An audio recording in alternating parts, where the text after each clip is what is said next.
Hi, today on Facts at 5, we're going to be talking about Dan's Papers. For over 60 years, who doesn't know Dan's Papers? Or do you? It's actually new, different, and here to talk about the new hybrid of Dan's Papers is Eric Feil, the president of Dan's Independent Media. Eric, thank you for joining us. Thank you so much for having me. How are you? I'm good. So everybody's been talking about this because, I mean, you might not notice it if you just saw this cover, right? But tell us what is different, because I know that Dan's has now combined with another longstanding newspaper, the East Hampton Independent. Tell us what inspired this and what does it look like now? Absolutely. So a few weeks ago, we merged with the Independent to become Dan's Independent Media. You know, really what it was a story that goes back, I mean, for Dan, 60 years, the Independent, a quarter of a century ago, was founded. And I say these two publications, amid all the other great ones that are out here on the East End, had very distinct voices in and of themselves, but they had personality. They loved the arts as well as the news. Dan's Papers, though, never did true news. We're very happy to tell people what to do, where to go, great lifestyle content, but we didn't do the local news that more and more now, especially during the pandemic, has become your go-to information every day. The Independent has always done terrific news, and more, again, during this time, they were covering getting great traffic on their website. But going back to January, the two ownership groups have been talking about how do we bring these two great entities together. So it's interesting to do a merger during the pandemic. Some people would say, goodness, that's about the worst idea ever. But the timing of it really turned out to be great as far as for the audience goes, because Dan's has still been telling people where the restaurants are delivering, what are the great performing art shows you can get via Zoom, where can you go for great walks, how can you get some exercise, all those great things that Dan's has always done.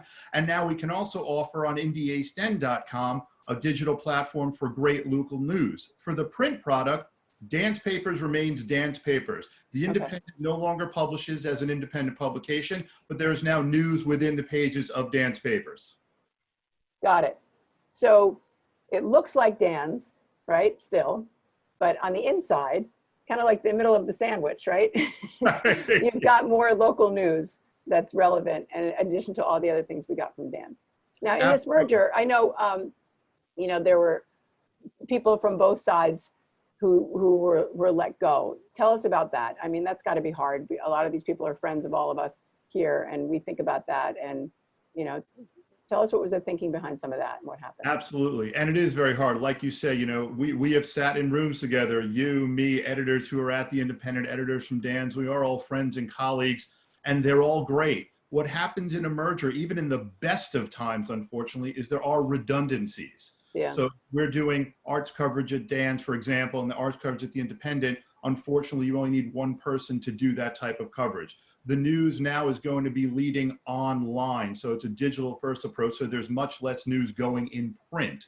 So again, with the way the companies had to come together, people were let go. And it is unfortunate. And, you know, during a time like this where the economy is very rough, all businesses are trying to find costs and find the best way to be efficient in business. You know, we're also hoping that there is a turnaround. These are great people. We would love to have all these people back in a year working together on a great big giant company. Again, the future is something that we're hopeful and optimistic about, but that's what happens again during this time and during a regular merger. What do you think going into this summer, which is so, this word unprecedented, but it really is unprecedented. How do you see things going in terms of, you know, Dan's was having so many events, you know, and everybody was having so many events and benefits and all that's changed. What do you see this summer looking like now that we're upon the actual real start of summer, which is the July 4th weekend? Exactly. You know, it's interesting. It's such a perpetually moving target. And something I say now, 20 minutes from now, may be relatively different. But what we're looking at event-wise, there are not going to be any large 1,000 people events like Dan's Taste of Summer was. That's simply not going to happen. It's not smart. It's not safe. It's not the thing to do. Yeah. But what we're looking at is how can you still give people safe experiences that are very East End, very Hamptons, and something special that they're going to remember. So we have been talking about doing smaller scale dining events. So you find a venue where with outdoor dining, if you can do 50 people or 100 people safely spaced apart, bring in some great chefs, some great food and wine, you can still have a great experience and a great event just on a smaller scale. And I think that's what we're going to look at, doing them later in the summer, maybe even into early fall, which is beautiful on the East End. And we had talked about doing fall events anyway as part of this year. It's our 10th anniversary of Taste of Two Forks launching. So we still are looking to do that. And I think other events also outside of the Dan's universe will kind of take this approach. They'll do some virtual, and there'll be virtual aspects of it. And then I think, again, as outdoor dining and outdoor space becomes more people more comfortable with and how to set it up, that's where the outdoor events are going to go. The live events will happen on some level. So you still have these two separate websites, right? The Independent and Dan's paper. And in terms of what, like Dan's column, that's still there? How's Dan feeling about all this these days? I mean, he's the man, right? You know, I mean, it's amazing. Dan has said many times he has watched the evolution of what he started. Dan started Dan's papers as the Montauk pioneer in 1960 as a college kid. And he never would have dreamed that this summer project, now all these years later, became a multimedia company that is now merged with a great news organization, become the largest media company on the East End. So Dan still writes for Dan's papers every week. He writes a piece, and it's this great mix of nobody has history inside the core of them like Dan Rotino does. There's no question about that. Yeah. Funny. I remember the first time I read something and it was one of those, you know, crazy stories that was, you know, about a deer, and I was believing it. And I said, who is this? This was like 30 years ago. I was like, who is this guy? What happened? And then I realized, you know, but for the first time reading it, you had to get used to that. Exactly right. Yeah. Yeah.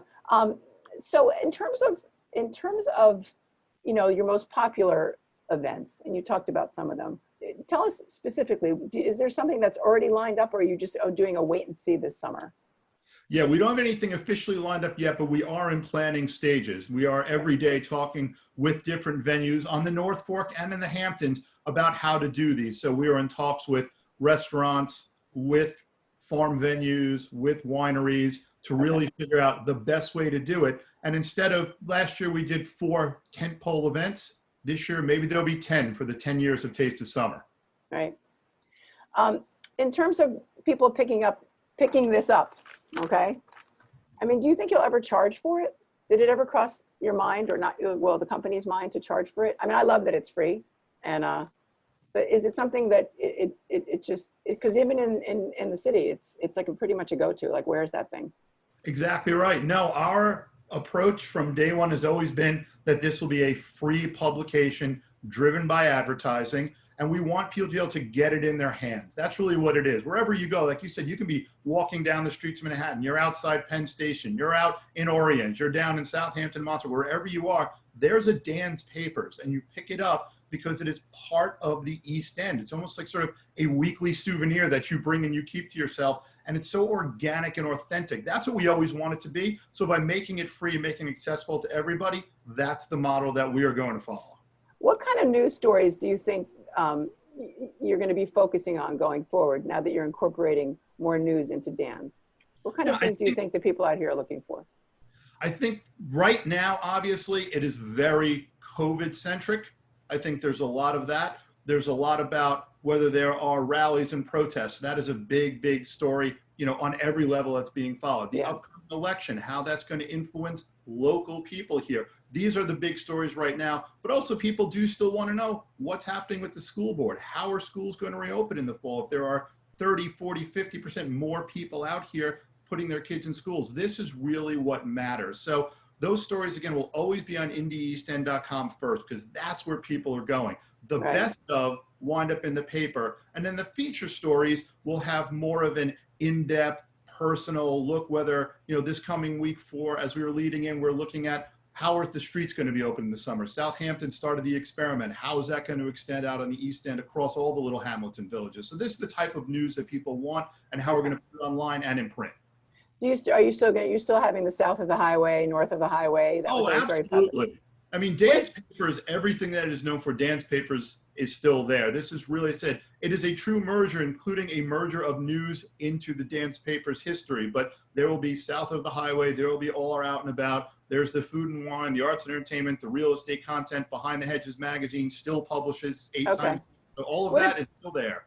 What about your snapshots? That used to be I felt like that has changed over the years. It used to be a bigger thing where everybody was always like, was their picture in Dan's, and it was like this big thing. Has that changed?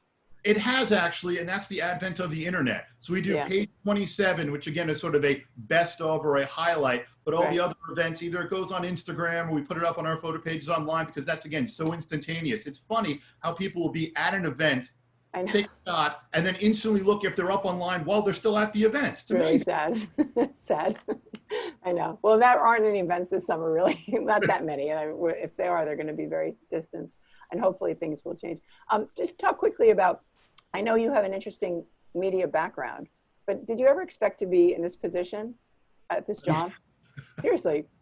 I didn't know. It's very No. funny. I started out at a company that was competing with TV Guide a quarter century or more ago, and it was interesting how I always wrote about sports and entertainment. And then growing up on Long Island with dance papers, I would drive out past the old Bridgehampton office. I used to joke to my wife, I'd say, "Oh my God, I'm just going to send them my resume, and I'm not going to go to the city anymore." And then my very first editor started working with the company that purchased Dan's a decade ago, brought me on as a consultant, Wow. and then here I am 10 years later, still Yeah. with Dan and loving it. It's great. The growth, having been part of what's happened over the last decade, I don't think there was a better time, maybe except for that first summer with Dan Ratiner back in 1960 to be here. Yeah. Well, I met you this time, I think it was this time last year at John Volpe's radio show. Yes. Because, and you were talking about this book that you co-authored. What happened with that? Because that was interesting. It was about, wasn't it about real estate, but it was all about I can, I will, I can, I will, I must, right? Yes, absolutely right. So that is the title, I Can, I Will, I Must. I co-authored it with Alan Schnerman, who is a broker at Saunders and Associates, but he is so much more, and he's this fascinating person. And he always wanted to write a book about real estate and teaching people how to invest in real estate, because that's what he has done his whole life. He was a lawyer, and he founded a great website, and he's done all these things. And as I interviewed him, his story was so incredible that it became this book about inspiration, inspiring you to do whatever you can. So I can, I will, I must is one of the three things that Alan says to himself every single morning when he gets up. And it should be on a t-shirt during this pandemic time, seriously, because if you are, it's maybe very that'll important. be our next venture with that brand. Maybe. Anything else you want to tell us about coming up that you're looking forward to or that you're thinking might be unique this summer? I mean, I really think, this will be, it's funny, as a writer and editor, you're always told you can never use the term most unique because that is unique in and of itself. But this will be our most unique summer out here. Yeah. From the continuing to morph as a company, to continue giving different kind of news online, to really figuring out these events, to really just hoping that everybody out here is safe, is smart, and helps us reopen as we can. If we do the right things, we can be successful going forward. And that's the thing, it is very hard for everybody to do what they are supposed to do, but we can do it. And that's really what I'm looking forward to, seeing how we come together as a group to move ourselves forward. Great. Well, we wish you guys the best of luck with the new hybrid.